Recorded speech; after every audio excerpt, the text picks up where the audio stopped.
Okay, shifting gears now. I only carry the best documentary films and books in our online video bookstore at Infowars.com. If you don't have a computer, that's fine. Everybody can call the toll-free number, 888-253-3139, or write to us at P.O. Box 19549, Austin, Texas, 78760. Again, P.O. Box 19549, Austin, Texas, 78760. But these are among some of the best documentary films with documents, interviews. They also hire professional actors. And again, we're going to show you some clips of that from each of the films. In the background, while Chris Pinto is talking, Secret Mysteries of America's Beginnings, Volume 1, The New Atlantis, who these people are, how they tick, their own documents, who the Illuminists are. Then Part 2, Riddles in Stone, The Secret Architecture of Washington, D.C., Part 2 of Secret Mysteries of America's Beginnings. Part 3, Eye of the Phoenix, Secrets of the Dollar Bill, all the occultism. In fact, we'll get a document cam shot of this, and we'll show the viewers of what's on the cover here. And then now it's intriguing because he goes into a whole separate area, but it ties into all this. And I just finished reading a thick encyclopedic-level book, A Dark History of the Vatican, and some of the things that went on there. Now, this is not a Catholic bashing fest. And there have been plenty of atrocities by Protestants in Europe as well. But it's important to understand what's happened to religion in our culture and why the Vatican today is calling for world government. And again, I'm not a Catholic, but I'm not here bashing Catholics. We've got Pat Robertson saying forced abortion in China is good and socialism is of God and of Obama. We have the clergy response teams today. Tens of thousands of preachers recruited to tell their flocks Romans 13, submit to government, turn your guns in, take shots, go to FEMA camps when you're told. We broke that 4 years ago here on Genesis with Pastor Butch Paul with the secret documents, and now it's mainstream news. But we're going to get into this today because A Lamp in the Dark is stunning information. So we now go to writer-director Christian J. Pinto, produced the award-winning documentaries that we just mentioned, and he joins us today. Chris, thanks for coming on. Hey, Alex, it's good to talk to you again. So much is happening. Again, I'm intrigued because I know it all ties together, and but how does this film really getting into the early church and through the Middle Ages and persecution by the Vatican and others? Because then the Illuminati group, at least at its inception, was claiming it was anti-Vatican. So how do these groups dovetail together? Well, I think they dovetail because the whole concept of a new world order is really Rome's original concept. You can trace it back to 1494 when Pope Alexander the Sixth literally drew a line down the center of the world map, gave half the world to Spain and the other half to Portugal, and told them to go out and conquer everything. The claims of the papacy for more than 1,000 years have been that the Pope holds the place of Christ and God upon the earth, and so he has the power over the world, over all kings and princes and rulers and governors and so on.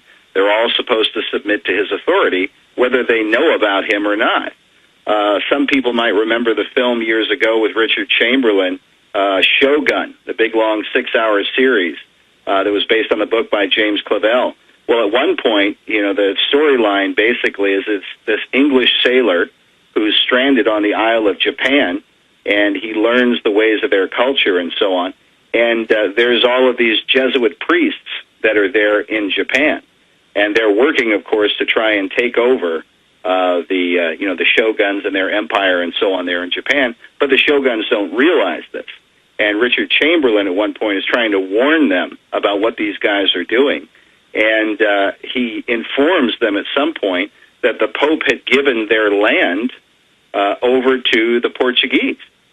And they're looking at him and say, well, this is not possible. How is this possible? And so on. Of course, they had no idea that the papacy and the Vatican have made these claims for centuries. And they had the Portuguese rudders. That was the big secret, was that the Vatican had the good maps of the seaways that nobody else had globally.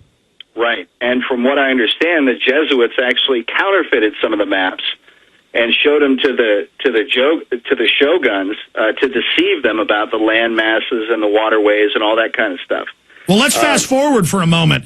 In my research for Endgame Blueprint for Global Enslavement, we discovered that the Bilderberg Group, with some key people from the Vatican, actually in the early 50s, and this has now been declassified, that they had the idea for the European Union, and that was the Treaty of Rome, then that was expanded in 1957 when they officially really started setting up the European Union, and that's why a few years ago they had the 50th anniversary in 2007 of the EU, when the EU wasn't officially set up until 2000.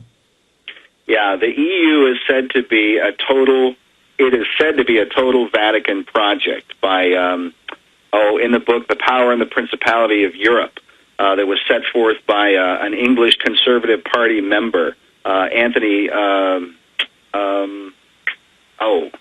can't remember his last name. But anyway, why did the Vatican then go after the Templars? That's an interesting. That is really said to be the Templars. The suffering of the Templars was said to be more through the King of France, at least from what I've studied of it. And the Templars were bringing in. This is in the 1200s now. They had been over in the Middle East. They were in Jerusalem. They're dealing with these different groups, like the Yazidi. They're dealing with the Muslims and the Jews and so on. And they were creating a kind of amalgamated religious system, where they were blending in all of these different world religions. And that's a key. That's kind of part of, a lot of the research that I do is showing how the New World Order, the way that they're trying to unite the nations is by breaking down all the boundaries that separate men. World politics is one of them, but world religion is another. And we see the UN pushing this, Maureen Strong pushing it, but separately we see the last couple popes getting up and having these big conclaves of all the religious leaders there in Vatican City praying together. Right, as they did back in 1986 and then again after the year 2000. And then the United Nations, of course, having their big Millennium Summit where they get all the different leaders of the world religions, who claim that they're all praying to the same God. But that's all part of this move to create a one world religion, or a world religious belief system that will go hand in glove with a world political system. But from the beginning, Rome was using Christianity as a political tool once Christians were able to become dominant. So I'm going to try to shut up now. We're about to go to break, but let's go through the chronological order of what the film covers, because it's key information. Well, we try to cover, we do this through the history of the Bible, starting in the first century, showing how the Gospels were set forth, and then how there are a lot of warnings. I mean, of course, I'm a Christian, so, I believe the teachings of the Bible, and we show how Jesus and all of the apostles had warned of grievous wolves that would enter into the church and that would misuse the Christian faith for their own selfish designs.